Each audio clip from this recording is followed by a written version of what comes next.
Hello everybody, my name is Basu. I'm the CTO of Kovair. Welcome to the webinar, Citizen Developers on the Cloud. Today with me, I've got Ravi Gadhia. He's the Director of Kovair Australasia. This webinar is divided into two parts. In the first half, I will be presenting the citizen development as a discipline, and also I'll talk about how Kovair can help the citizen developers. And in the second half, Ravi will be demonstrating how Kovair can be used to create a business application as a citizen developer. And there is no better person than Ravi to actually demonstrate that, because in Australia, he is working with a number of customers to create a number of different business applications using Kovair platform. So let's start with the first half of our presentation.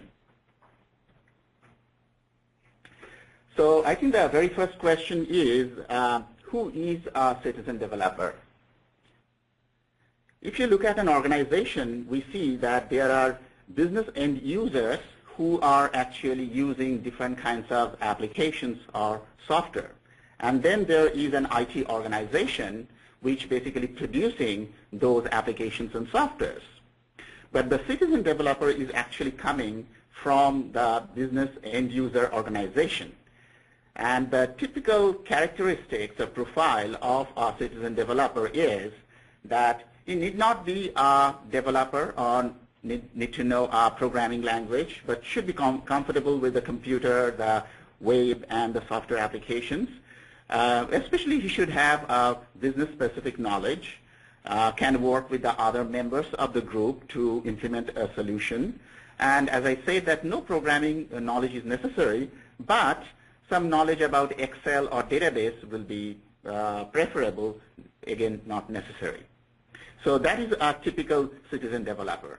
And nowadays we see that there are a lot of people from the business community, because of the widespread access to internet and many different software tools, they are very, very computer savvy, and they can be a citizen developer in no time. Next question is why citizen development is so important and why it is becoming more and more popular. You see that for many organizations, especially for the small and medium businesses, there is no IT department. There may be just one guy as the IT guy, but there is no really an organization who can develop different kinds of applications or softwares. So for most of the time, these SMBs are outsourcing their development job to the outside IT organizations or service companies. But at the same time, it is very expensive, and normally it takes a long time. So for an SMB, it makes a lot of sense to develop their application themselves using a citizen development tool or citizen development platform. Another problem of a larger organization where you have IT is IT organizations are always underfunded. That means they don't have enough resource to provide to the business organization to develop their applications, and they're too busy also. The third problem we see is that often these particular applications which the citizen developers develop are typically smaller in size, and IT works on a particular scale, and if it is doesn't fit to that particular scale, in that case they do not take up that kind of job. Also, these applications are sometimes limited in scope and life. That means they may be a situational application or a departmental applications, which the IT normally does not take up. From the business point of view, citizen development is the fastest way of creating an application and deploying it, because it takes much less time, possibly in days, what IT will take possibly in months to develop that. One of the reasons you may want to use citizen development is it can be used as a prototype for a much larger IT applications, and these can be shown to the IT as the basic requirements or basic specification of that particular bigger application. And finally, you can actually use the citizen development for fun or for profit. For example, if you have expertise in a particular business application or business area, you can actually develop a solution in that area, and even there are other companies who will be willing to pay for your application. So what are the advantages of the citizen development? Number one, it is the fastest way of development. This is actually 4GL, if you know the different kinds of generations of programming languages. 4GL is the fourth generation language. 3GL is the third generation language, which is basically the Java, the C, the Pascal, the Fortran, which you need to learn. But in 4GL, it is very intuitive, and you should be able to develop using a graphical user interface rather than coding it. You don't have to invest in hardware or software, because when it is on the cloud, when it is provided as a service, everything is accessible through the browser. The only thing you need is a browser on your computer. You don't have to get a server, software, hardware, etc. There is no long-term commitment because you are paying as you go and only for the usage. You have the complete control over the application because you are the person who wants that application. You are specifying the application, and you are also the developer of that application. And finally, the maintenance and management is very easy because you don't have to wait for the IT to maintain and manage it. You don't have to, if you want to enhance it, you can do it yourself. You don't have to wait for the IT to do that. So what kind of applications make sense for citizen development?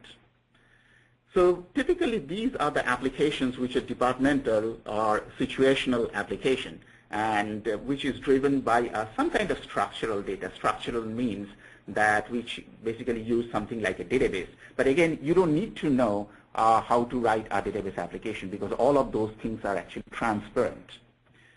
Also, another set of applications which are a good candidate for citizen development are the spreadsheet like Excel or Access database application. So you know that in many organizations there are people who develop some business critical applications using Excel and Access. But of course, being Excel and Access, they are not widely used because it's very desktop specific. But using this citizen development, you can actually promote those applications to a wider range of audience, and it can be much more powerful than what you can do using spreadsheet or Access database. Typically, these applications are not huge, will not be used by thousands or tens of thousands of users. Typically, these are departmental, so these will be used by few hundreds of users. The data security policy is not too stringent. This is actually not the problem of the citizen development platform because the platforms are pretty secure, but typically the IT, they don't want the citizens to develop those applications which has got very stringent security policies because they would like to kind of handle and control the security in those cases. And also, this is not a strategic application for the business to rely on. Again, IT would like to have control over those kinds of applications. So long your application falls in these kinds of parameters, I think those are perfect for your citizen development. Now, it also actually helps IT. Since IT is not developing, don't think that IT will not be interested in citizen development. First of all, IT actually can do more with less by empowering the end users. So really, IT is not spending any resources, but still they are producing these applications by empowering the business users. Make the business more responsive to changes because it is the business units who foresees the changes and they have to implement those changes, and since they are not waiting for the IT, that is why business become much more responsive. The applications are much more aligned to the business need because again, since the business users are developing them, they know exactly what they want and they are developing it based on their own specification. And finally, it gives IT an insight about the business needs. They can look at those applications and then using that as a prototype, they can develop a much bigger IT applications for the whole organization. Now let's come to Kovair. So what is Kovair? One way to look at Kovair is a box of number of different applications. So these are the applications in the area of application lifecycle management, or ALM, or IT service management, or ITSM. And in ALM, we have got the requirements management, test management, issues management, etc. In ITSM, we have the incident, change, problem management, service desk, help desk, etc. And all of these are delivered as a browser-based application, very suitable for a 24/7 global team. The second component of Kovair is its process engine. We have actually a very powerful task-based process engine, using which you can create multiple processes for any of the built-in applications. The third component of Kovair is its integration bus technology. It's an enterprise service bus technology which can be used to integrate any third-party tool or applications running on anywhere in the world on any kind of platform, because Kovair uses web services. And finally, Kovair is a platform, and that is what we'll be talking about today. Kovair platform can be used for creating any kind of applications as powerful as any of these built-in applications. As a matter of fact, built-in applications are also configured using the same platform capability of Kovair. And what is really great about the Kovair platform is you don't have to write a single line of code. Everything is done by drag and drop. And Ravi will be actually showing you some of this drag and drop capability of configuring an application. Now, PaaS, or platform as a service, is also platform on the cloud. So what is a PaaS? Kovair as a platform is available on the web. That means you don't have to buy your hardware, software, servers. You can actually access and create your application just by using a browser. And this is a complete set. That means you have got not only the development tools, you have got the all the data manipulation management tools, you have the user management tools, you have the security facilities, and also all the runtime system. And since PaaS is based on the Internet Protocol, so you can do it from anywhere in the world just using the browser. Now, if you look at the PaaS taxonomy, actually this is based on the Forrester research, there are a number of different kinds of platforms available. Some of them are 3GL, like as I said that these are typically the programming languages like C, Java. For the web, it is Python, Ruby on Rails, Perl, etc. And then there are the 4GL languages like Kovair. Kovair actually belongs to the type 4 and type 6 of these taxonomy, which basically means that using this 4GL language like Kovair, you can create a transactional application. Also, this is used for the end user development, which is basically the same as the citizen development. Now, Kovair actually brings two more things on the table, which is not available from the other platforms, which is the process and the integration bus technology. As a matter of fact, to our knowledge, Kovair is the only platform which adds this process technology and the integration technology on top of their platform on the cloud. So if you look at the Kovair as a platform, what are the different components Kovair provides? Number one, it provides the application development framework. And this framework is used for create a number of different entities. Entities are basically the business objects, very similar to the database entities. But again, you don't need to know how to create an entity in terms of the tables and the SQL statements, etc. Everything you can do by drag and drop. And these entities come very rich with functionality. So you can just choose what are the functionalities you want. On top of that, you have this process engine, so you can create the processes for these different entities by drag and drop, again using a Visio-like interface. Graphically, you can create these processes. And then you have this integration bus technology. All of this together, Kovair provides as a platform.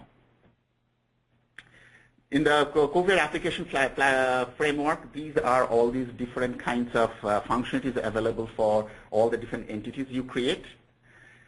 This is an example of the process. As I say, that we have got a Visio-like graphical interface which can be used to create these processes, again by drag and drop.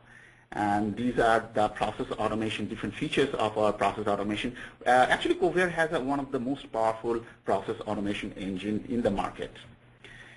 And then we have the multi-repository ESB integration. So for example, if you have a number of different tools and applications globally distributed, and then you have the Kovair with its built-in application using Omnibus. First of all, you can create all these different entities within Kovair, which we call the proxy entities, which correspond to the objects in the external tools.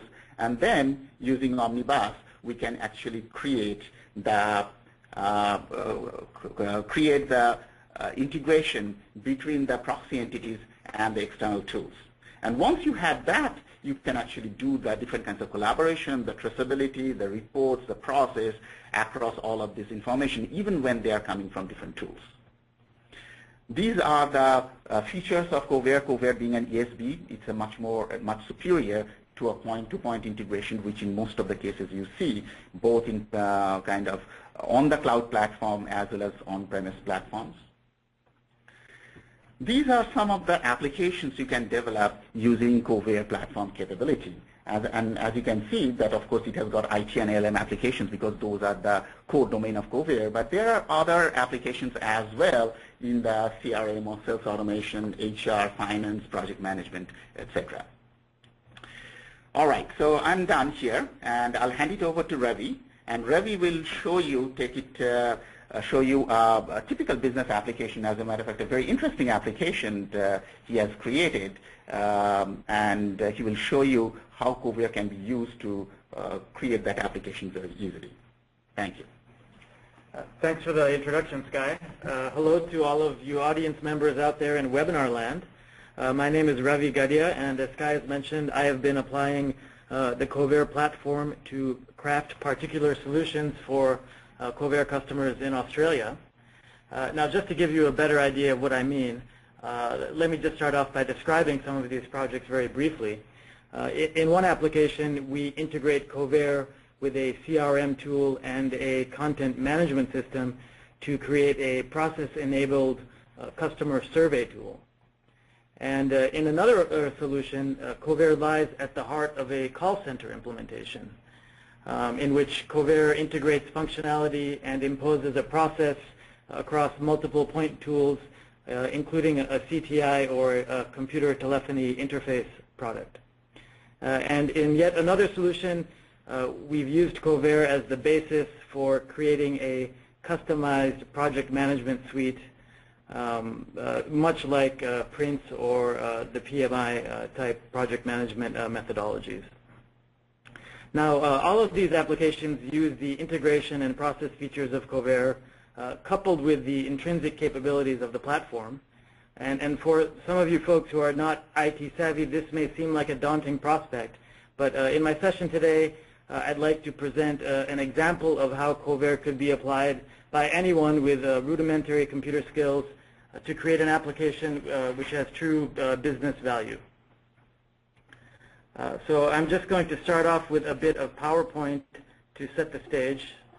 But don't worry, we'll be in the demo very soon here.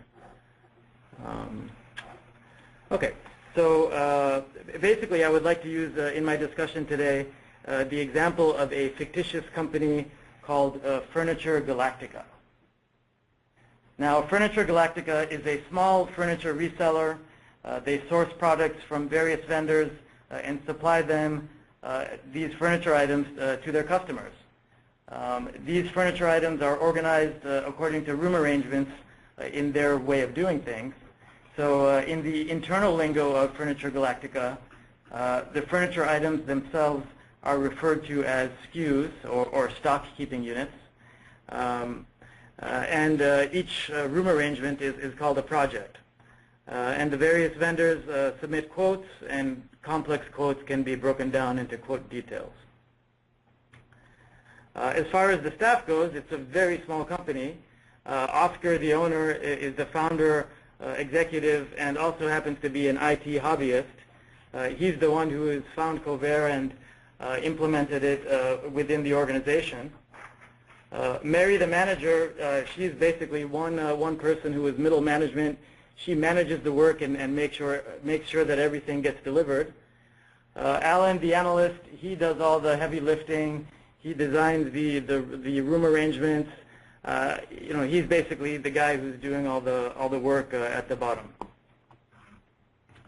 And so Furniture Galactica have found Kovair, and they've basically found 3 different business areas or processes that they can apply Kovair to basically make their lives easier.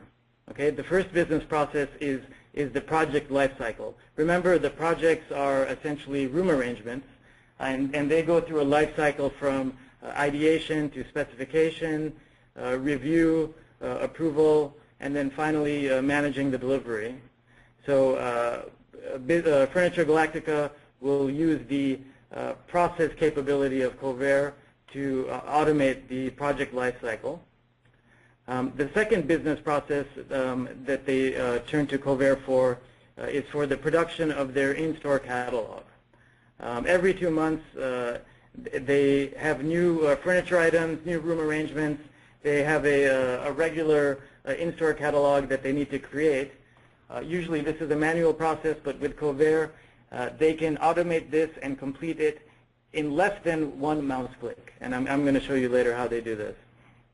And the third business process, it's more of a general ongoing activity, is the tracking and managing of corporate information, mostly at the executive level. So Oscar, the owner, he wants to know how his business is doing, and using some Kovair reporting and dashboard capabilities, he can do this very easily.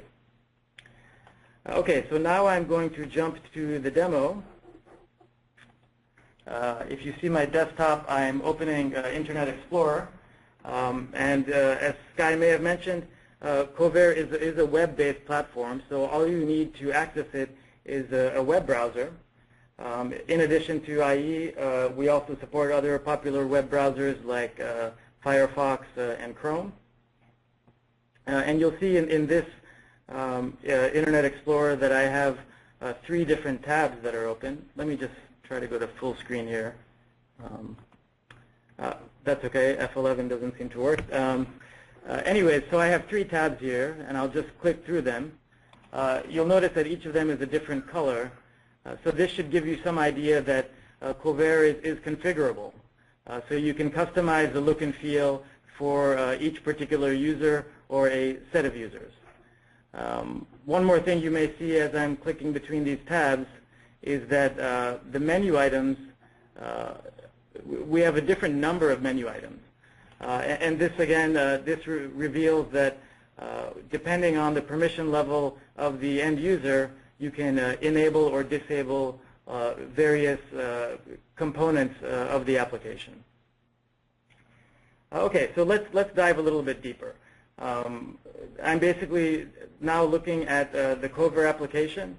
In the top right-hand corner, we have what we call the static toolbar, where my mouse is currently over. On the first line, it basically prints a string identifying the owner as well as the current session. Below that, it identifies the site. The site is basically an installation of the Kovair software. And within a site, you can have multiple workspaces. Workspaces are essentially logical containers within which application components and data can reside. For Furniture Galactica, they've decided to put everything in one workspace. However, they could easily partition the application or the underlying data into 2 separate workspaces. For example, they could do this for the front-end office activities and the back-end office activities. I should also note that if a person is involved in multiple workspaces, it's possible to use this drop-down to select the workspace of choice. Okay. So, all right. So let's dive down a little bit deeper here.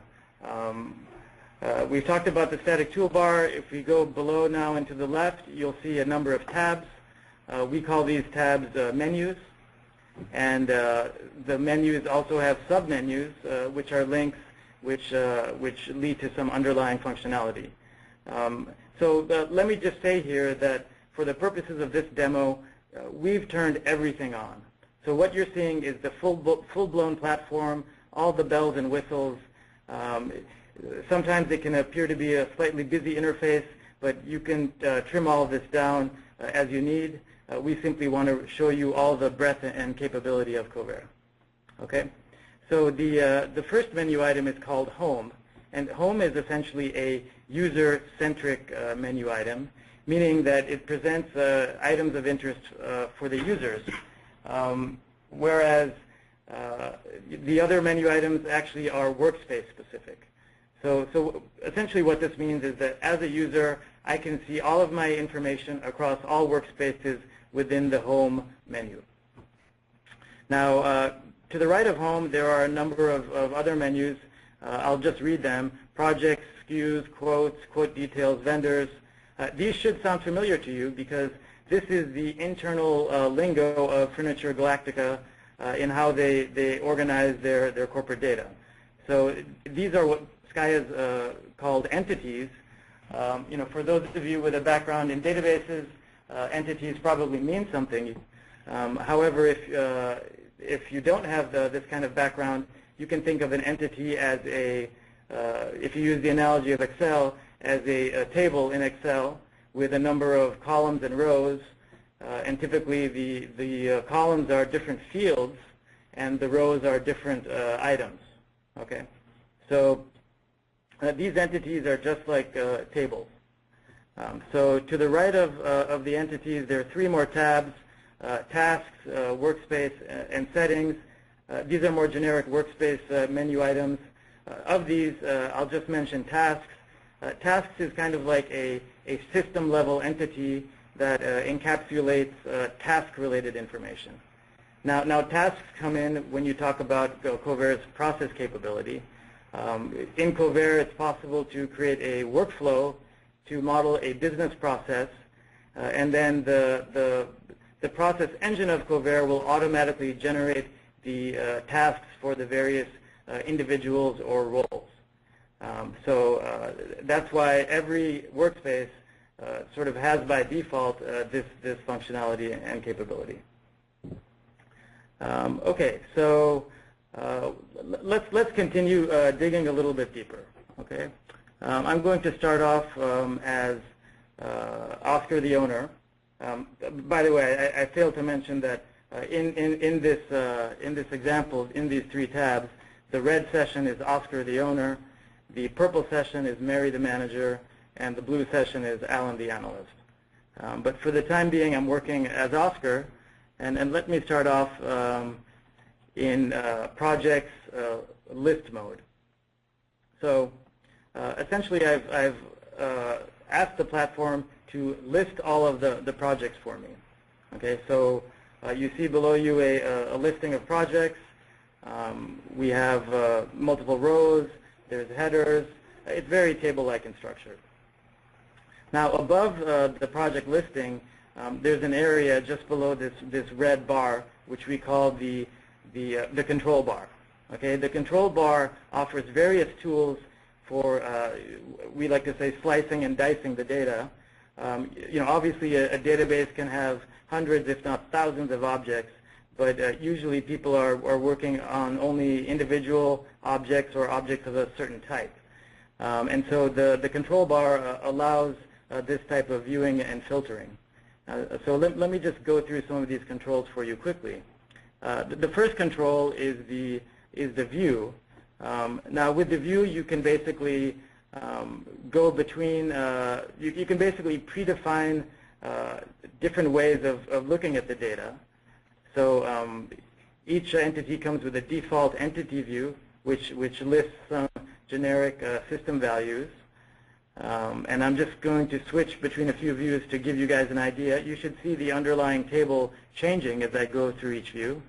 This is the process view, which has some process information. And you'll notice here that the items have been grouped.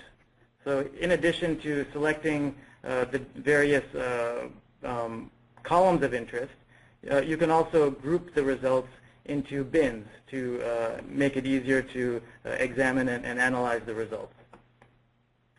And now let me just go to the project view. again, it's a different view with different custom fields. All right, now going to the next control, it's called filter. Filter allows us to essentially apply a filter to select specific rows or items of data.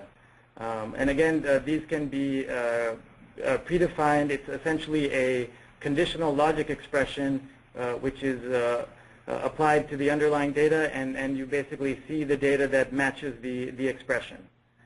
You know, I can look at all of the open items. In this case, all the projects are still open. I have a filter here called external projects, which will only show me the projects that have the field project type as external. I can also show you in-store projects. So this gives you an idea of how filter works. Now to the right of filter, there's two search capabilities.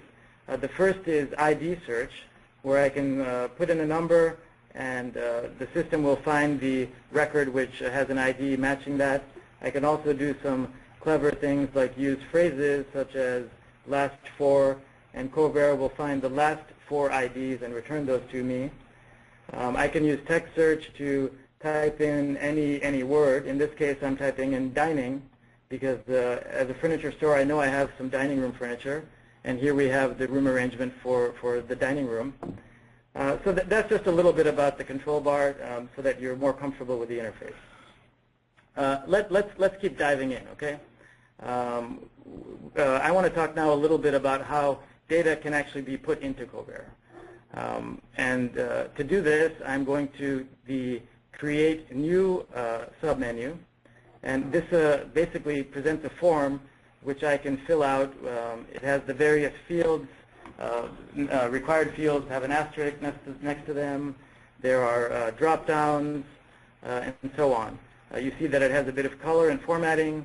In fact, this form I created myself in a matter of minutes, and it's one of the capabilities of Kovair that a form like this can be created in a drag-and-drop manner. And since we're talking about forms, let me just jump to another window that actually has the form designer. This is Kovair's tool for creating forms up and running. And now you'll see it looks much like the previous form, but there are some key differences. You know, notice I can actually modify my form. I can insert new fields. I can move fields around. It's very interactive, intuitive. If you've ever tried to build a form using code, you'll understand it can be very time-consuming.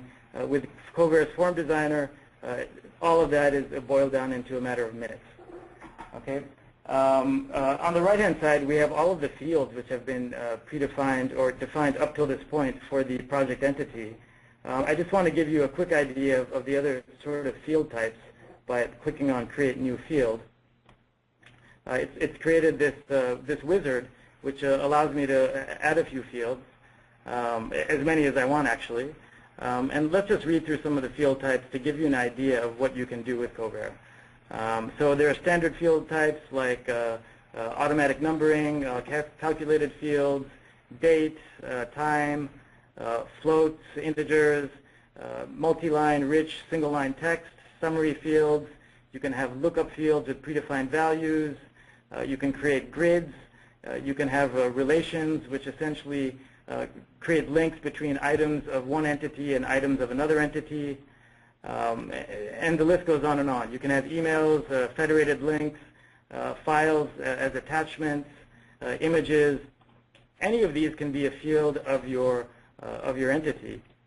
And if you think about the Excel example of Microsoft Excel, you'll realize that the field type capability of Kovair blows that away.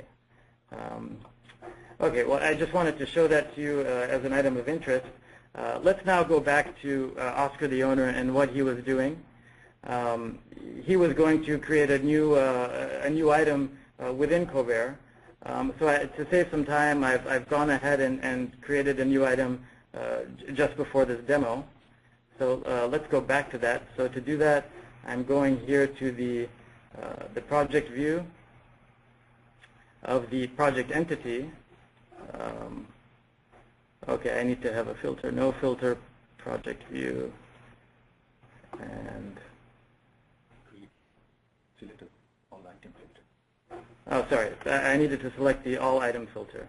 Thank you, Sky. Okay, so again, these are my projects. You'll notice that one project down here at the bottom has a link under process status. So this project actually has the Kovair process running against it, and that's why it has a status here. If we double click on this, it brings up a Flash-based process viewer. And essentially what this viewer allows us to do is look at the current state for the process for this item. Now hopefully all of you can see it. It's a simple workflow, much like what Sky showed earlier. In addition to a start and end icon, we have these kind of beige squares. These are what we call activities. And the Kovair process engine will generate a task for each activity. Between the activities, there are these arrows. These are links which can have a conditional assignment, meaning if some condition is met, the link is traversed. And basically using these basic workflow features, we can model and automate a very complex business process. And if you read some of the text here, you'll notice that this business process is actually the one I described to you earlier of the project lifecycle, from specification to review to approval to management. You'll notice that there is some of these icons are highlighted. Green specifies a path which has been traversed, and blue specifies a current activity. So according to this diagram, the current activity for this item is for Alan, the analyst, to specify details. Okay, so according to this, Alan should have a task. So what I'd like to do next is go to Alan's tab. And so we're now, Alan, looking at his view of Kovair. You'll notice he has very few entities, just projects and SKUs. And if we're looking at the home menu under My Tasks, we see that there's a listing here for the item we were just looking at. All right, so let's click on this task and see what Kovair shows us. Okay, so this is basically the task view, and it's in a way a form which presents the task information as we would like to. This is also fully customizable. We see here under task details, there's some instructions telling Alan to review the details of the project, fill out the specification, including dates and linking various SKUs. SKUs are the stock keeping units or the actual furniture items. There's a section of this form called parent fields. Parent fields are essentially, if you think of a task as a child of an entity item, the parent fields are the fields of the parent item. So in this case, the parent is the project, and so these are fields within the project item. And part of Alan's task is to edit these and make sure that all the specifications are correct. So the one I'd like to show you is we have this field. It's a relation within the project entity called linked SKUs. It's basically a link between the project and all of the pieces that are in it, all of the furniture items in it. So I would like to relate some existing furniture items to this project as part of the specification process. So I'm just here randomly selecting some items. I click Done. And I see that we now have related some furniture items to this project. Now, I think one more thing that the instructions told me to do is to change the project status. And I just saw this.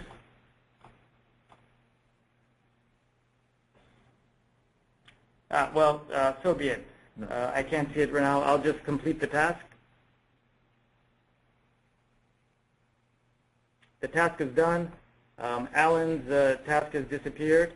Now, interestingly, if we go back to Oscar and we try to find the current state of the process, I can simply, as Oscar, do a refresh of the diagram, and it will show me that Alan's task is done and the process is now advanced to Mary. So if we logged in as Mary, we would see that Mary has a task. And so I think it's, if you can use your imagination a little bit, you can see how Kovair can be used to completely model the first business process of the Furniture Galactica project lifecycle. Okay, so now since we're talking about the business processes, let's talk about the second one. The second business process of interest was to, if I remember correctly, was the product catalog. So to do this, I'm going to go over to SKUs. The entity SKUs, these are essentially the items, the furniture items, and if you see the listing in front of you, it has the various information about all the furniture items. Now, in implementing this business process, Furniture Galactica is making use of the reporting function of Kovair. So I'm clicking on the report submenu. You can see that for the SKUs, there are various predefined reports.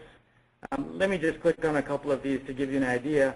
They're essentially, charts or tables or graphs that you can predefine, and what Kovair will do is map the data in the underlying repository to the report definition.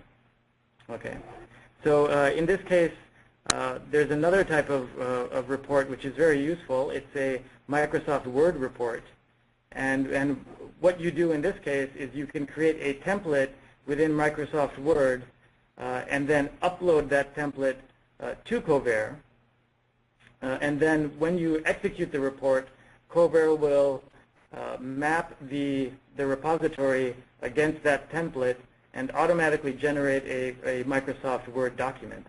And now one of the beauties about this is that the Word document itself can be fully formatted according to the format within the template. Okay, so this is probably the feature of Kovair that I love the most, and it really illustrates the integration aspect of Kovair. So here we have it. We have the Furniture Galactica Late Summer Collection for 2010. It's summer in Australia, so that's why I've dated it this way, by the way. And you'll see that I have a table of contents. Look, after creating the report, you need to update this manually to reflect the true page numbers. But going through this report, you can see that it has the information from the underlying repository, including images. I have tables. I have formatting. And so you can easily see that with this powerful capability, it's possible for businesses to automate any type of document generation. And in fact, in the project management application of Kovair, we're using this to create project charters and so on. Okay, so that's the second business process that Furniture Galactica have attempted to utilize Kovair for. Now let's talk about the third. So the third, if you recall, is using Kovair to basically track and manage the underlying corporate data. And now this is a function that Oscar wants to perform at a high level. So, obviously he's interested in all of the details of the business, but, some days all he wants is just the high-level information. And so for this, we've created for Oscar a dashboard. And so when Oscar clicks on his dashboards, it actually gives him the option of seeing all of his available dashboards. And in this case, he happened to have a dashboard for some other project selected. But since we're here, I'll just show you some of the various widget types which can be included in a dashboard. You can see that we have graphs and charts and so on. But Oscar, in this case, is interested in the Galactica dashboard. And here he can see items that he has predefined, showing project distributions, SKU distributions, and we can also have a table format so that if you actually want to look at some of the underlying data, it's all there. Now, these graphical widgets also have a drill down capability. So one thing I can do is I can double click on this section that I'm interested in looking more closely at, and the Kovair application will retrieve that information from the repository and present a view of it here. And this view, I should add, is fully customizable. You can select for each widget the various columns of interest, essentially exposing as much or as little of the underlying data as you desire. With that, I think you can understand that Kovair is actually a very good platform for managing and viewing and tracking the corporate level at both a very, the corporate data at both a very high level as well as a low level using the drill down capability.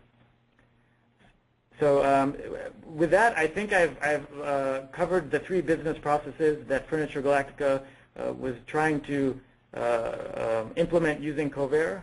And if any of you have any questions or want to see more, obviously I'm happy to show you. Just get in touch with me via Sky or send me an email, and we can talk about some of the capabilities of the Kovair platform even further.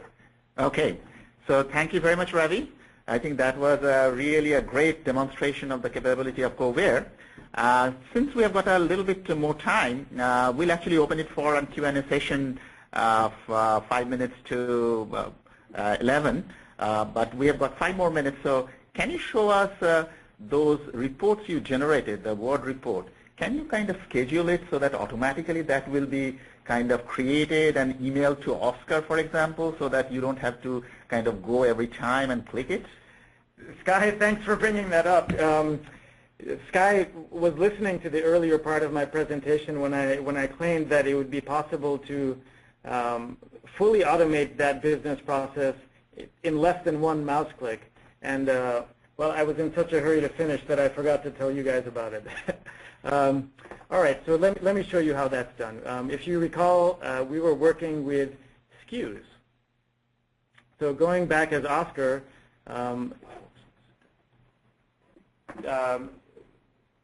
so one thing I need to do here, folks, is I need to jump to a different mode, to the workspace setup mode. This is an administration mode via which I can essentially configure the platform. So all of the cool stuff we did to set up Kovair, you do it within this setup mode. And if I jump to SKUs, you'll see that we have something called policies. Okay, so under policies, you'll see a single policy which I've created called the bi-monthly product catalog. If I double-click on this, I can basically describe you in more detail, but basically what a policy is, it's a scheduled or event-driven action which you can basically configure at the entity level or at the workspace level. And when the policy is triggered, the action that you define will take place. So in this case, I've created a scheduled policy, and I've scheduled it such that every 2 months, on the first day of the month at midnight, I would like some action to take place. Okay, and if I click on the action that I've defined here, the action itself is to essentially create a report using one of the predefined reports. So here we see product catalog. This is the report which I just 10 minutes ago invoked manually. It's possible to link it to this policy so that the policy will generate the Word document and then send that document as an attachment to a user. Okay, so in this case we've selected Oscar, the owner, that the document should be sent to his default email address. We also have defined a little template, the bi-monthly product catalog template, so that when the email arrives, he just doesn't delete it because he's so busy, but he actually sees some text to remind him that, oh, this is my catalog. And so that's really the essence of what a policy is. With a policy, you can configure the platform to detect and trap on certain events or to do something on a scheduled basis. And then in terms of the action itself can be a wide variety of things. And creating a report and sending it is just one of the actions that one can do with Kovair. So thanks very much, Sky. Thank you, Ravi. All right. So I'll open it up for a Q&A session. You will see a panel at the bottom of your that GoToWebinar panels. It's called questions. So you can actually write your questions there, and we'll be happy to answer them. Okay, so here is the first question we have. What is the underlying technology of Kovair? Kovair is actually a .NET-based system, but again, it doesn't really matter to you because you will be using only the browser to access Kovair. So it doesn't matter what is the backend server, what kind of database it is using, etc.